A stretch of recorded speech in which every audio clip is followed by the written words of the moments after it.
Hi there, my name is Renee. Welcome to my channel. Over the coming months, I'll be sharing my journey as I prepare for and then recover from having both of my knees replaced. I'll be posting updates, tips, and insights from my personal experiences as I go. I'm not a doctor, and nothing here should be considered medical advice. But after 20 years of knee and shoulder issues, 12 orthopedic surgeries, and a nerve graft, I've learned a lot about anatomy, physical therapy, and post-surgical recovery, and I'm always happy to share my experiences to help others who are on similar paths. I'm really hoping for a smooth recovery, but this isn't my first rodeo. I know that setbacks are part of the process, so I'll share both the highs and the lows along the way. I hope this channel becomes not just a helpful resource, but maybe even a bit of inspiration as you're navigating similar problems or challenges than ones I'm having. So before diving into my recovery plans, let me tell you a bit about myself and the history of my knee injuries that led me to getting to this point. So I'm 55 years old and I live in San Mateo, California, which is about 30 minutes south of San Francisco. I grew up as an athlete, playing soccer, skiing, snowboarding, hiking, backpacking, and riding my bike a ton. Over the years, I've skied and snowboarded in Tahoe, Colorado, Utah, and the Alps. I've backpacked all over the Sierras, as well as in Idaho, Wyoming, the Yukon Territory, and Alaska 3 times. But for the last 20 years, cycling has been my real main sport. I've been mountain biking since the 90s, and in 2011, I bought my first road bike and started riding and then racing with Peninsula Velo, one of our local cycling clubs. Over the next 5 years or so, my life really revolved around training and racing. I was bike commuting to San Francisco multiple times a week, and I competed in probably 100 races, from local road races to crits to the Leadville 100 and the Cyclocross National Championships 3 times. Unfortunately, this lifestyle took its toll. Between skiing and snowboarding accidents, mountain biking wrecks, and a nasty crash in a road race, my body, especially my knees, have been through the ringer. I've mostly been off the bike for the last couple of years, but I'm planning for it to be a big part of my recovery. I've linked my Strava profile in the channel, so feel free to check it out and follow me if you want to see how I'm doing. For now, I'll just be spinning on Zwift, but I'm aiming to be back outdoors by this summer. So now let's talk about my knees and how I got to the point of needing them both to be replaced. Okay, let's start with my left knee. My left knee problem started back in 1998 with a skiing accident where I tore my ACL.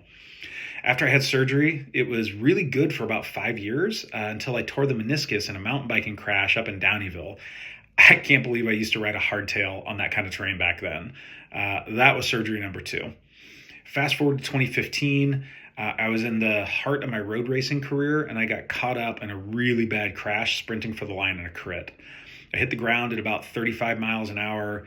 I busted my bike into 3 pieces, cracked my helmet in half, and had the worst road rash of my life. But the worst part of it all was that I ended up tearing 2 holes in the articular cartilage in the trochlear grooves of the center of the knee right behind my kneecap. A couple months later, I had my 3rd arthroscopic surgery on the left knee to try to clean up the damage. Unfortunately, it didn't really do much. And so less than a year later, I enrolled in a phase 3 clinical trial at UCSF for a bioengineered cartilage graft called NeoCart. It was a multi-month recovery, but the graft afterwards, it felt great. And for about the next 4 years, it was like I had a new knee. I was back to riding, I was back to racing. But unfortunately, by 2020, the knee had started clicking and grinding. It would swell and get painful after I'd ride. I got an MRI and it showed that not only had the grafts disintegrated and failed, but that I had progressive arthritis in that central part of the knee. I started weighing options about a partial knee replacement or maybe a OATS or a MACI, but then my right knee problems became a bigger issue, so I had to put the left knee on hold, and I'll talk about that next. All right, so now let me tell you about the saga of my right knee, which ended up being an even bigger challenge and ultimately pushed me towards where I am right now, which is getting both knees replaced. So my right knee problem started in 2011 when I tore my ACL teaching my son to ski. I had him on one of those ski leashes and he fell literally right in front of me. I turned myself into a pretzel trying not to run him over, and as I twisted and fell, I popped my other ACL. 14 years later, I still haven't let him live it down. So after getting the ACL replaced, the knee was actually pretty stable for most of the next decade. But then in 2021, I was just walking in the backyard and stepped kind of strangely and my knee collapsed.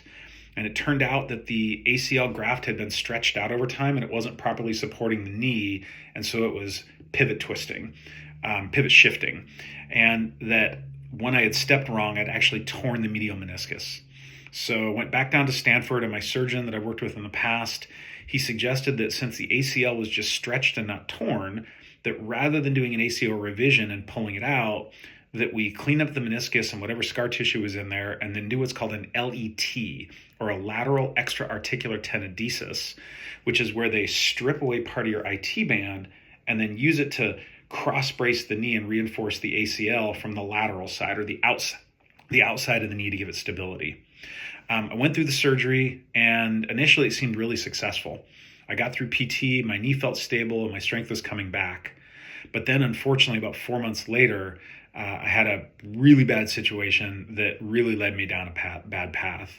I was just walking around the house, and I kind of turned a corner and put the weight on my right leg, and I felt an all too familiar pop. And what had happened was that I had torn what was left of my medial meniscus, as well as I'd ruptured the joint capsule. This injury caused a cascading set of issues that resulted finally in getting a compressed nerve in my lower leg called the superficial peroneal nerve, which is the lower branch of the sciatic. It was literally the worst pain I have ever had in my entire life, and it became completely debilitating. Over the next 18 months, I tried everything. I went to PT, I did acupuncture, I had steroid injections, and finally I ended up having a nerve release surgery down at Stanford with the neurology group. And while that improved the nerve somewhat, it was still far from normal. By about 2023, it seemed stable enough that I decided to try to get the knee fixed. And so I went back over to the orthopedist at Stanford, and he suggested that rather than doing a knee replacement, that we'd try a medial meniscal transplant to try to salvage the knee and buy me 10 to 15 years before needing it to be replaced. I did my research, and I knew that the recovery was going to be tough. 6 weeks of non-weight bearing. First month, I was going to be in a CPM machine 6 to 8 hours a day. I'd be on crutches for multiple months. And then I'd have probably another 6 months of PT and home exercise to regain strength. I've done hard recoveries before, and I decided that the trade-off for 15 more years of a normal knee was worth it. In retrospect, it was a bad decision. And unfortunately, things just didn't go well. So at first, what I found out was the recovery, it wasn't just tough, but it was really tough. I did not expect how much harder this would be at 50 than my prior hard surgeries had been in my 30s. Within the first 3 months, despite the PT and all the home exercise, I'd lost about half of the mass in my quad and my calf. 2 years later, I still haven't gotten it all back. And then to make matters worse, all the extra activity and rehab on the knee caused the nerve in my leg to start flaring again.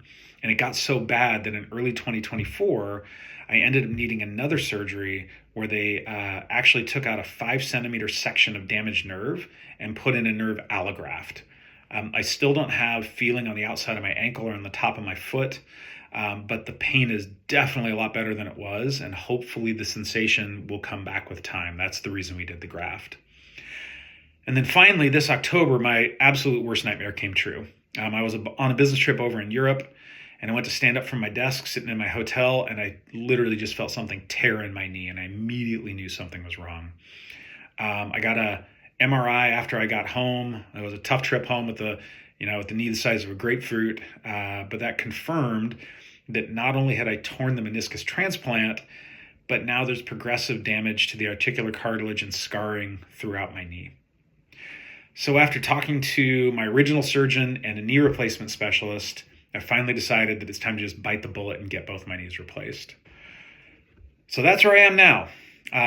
My plan is to get my right knee replaced in February, and then the left one will be replaced about 8 weeks after that, depending on how the recovery is going from the first one.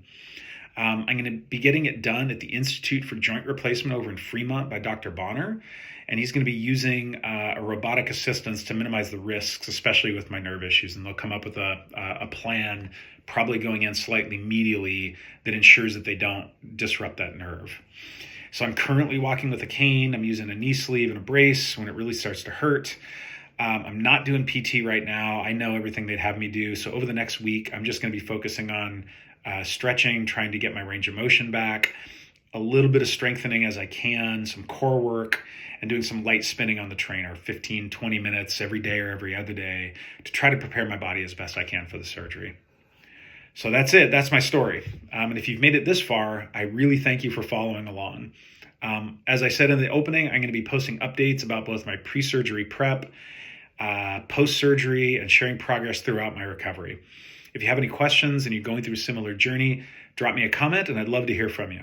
And if you're a cyclist and looking for places to ride in the Bay Area, hit me up. I can probably make suggestions, and maybe we can even connect when I get back on the bike, hopefully by next summer. So that's it. That's my story. I hope you hit subscribe, and I'll see you in the next video.